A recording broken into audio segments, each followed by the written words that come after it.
સેવાનો આનંદ તમને આટલો સરસ અહીંયા લાભ મળે છે સેવાનો, તો શું કહેશો? બહુ મજા આવે, કાયમ હોય તો આવી અમને તો બહુ ગમે, દરરોજ હોય તો આવે અમને તો બહુ ગમે. દરરોજ અહીંયા આવો છો? હા, એક બે દિવસનો ગેપ નથી હજી? ના ના, ને પાડવાના બી નથી. કેટલા દિવસ બાકી? હવે 3 દિવસ, શનિવાર સુધી.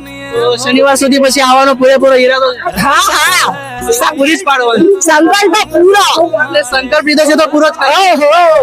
શું કહેશો આજની યુવા જે છે શિવ મહાપુરાણ સાંભળ્યું એમના માટે આ કેમ જરૂરી છે? યુવા શક્તિ માટે બરાબર છે, યુવા શક્તિ માટે. કેમ સાંભળ્યું છે? કારણ કે એ યુવા શક્તિ અત્યારની પછી આ જે સારા વિચાર છે એ સાંભળીને લોકોનો વિકાસ થાય, અધ્યાત્મની બાબતમાં એ લોકો આગળ જાય, એમ ભગવાન ને ભૂલે નહીં એમ. આપણે બોલીએ બધા એક સાથે, હર હર મહાદેવ, હાથ ઊંચા કરીને હર હર મહાદેવ. સંસ્કાર આવે બીજું શું? સારા સંસ્કાર એવું થાય બધા સારું તો થાય ને, દિલથી માને તો કેમ નહીં સારું થાય? બધું સારું થાય. મારા હસબન્ડ એમ કાયમ બીમાર રહેતા હતા, એ શિવ મંદિરમાં જવા લાગ્યા, જલ ચડાવવા લાગ્યા, તો એમનું સારું થયું. હવે સારું થઈ ગયું. બહુ ફરક પડી ગયો. આખા વર્ષમાં કઈ તકલીફ ન થઈ, આખા વર્ષમાં કઈ તકલીફ નહીં થઈ. દર વર્ષે બધું દવાખાનું હતું જ.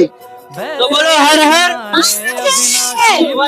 હર હર, हाथ ऊंचा કરીને हर हर।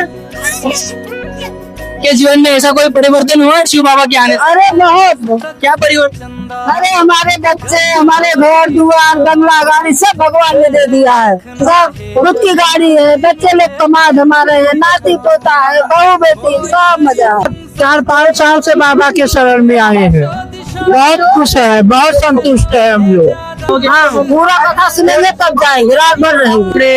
તો મિત્રો આ હતા તમે શિવ ભક્તો જે આટલા મોટા શ્રદ્ધાળુ જે દૂર દૂર થી અહીંયા આવ્યા છે અને લગાતાર અહીંયા સેવા એ લોકો પૂરી પાડી રહ્યા છે, એ લોકો જે સંકલ્પ લીધો છે કે મારે અહીંયા આ સેવા પૂરી પાડવાની છે, તો સાથે 7 દિવસ એ અહીંયા ભોજનમાં અહીંયા આવ્યા છે, એવા અનેકો અહીંયા શ્રદ્ધાળુ અહીંયા એ લોકો અલગ અલગ સેવાઓ અહીંયા આપી રહ્યા છે।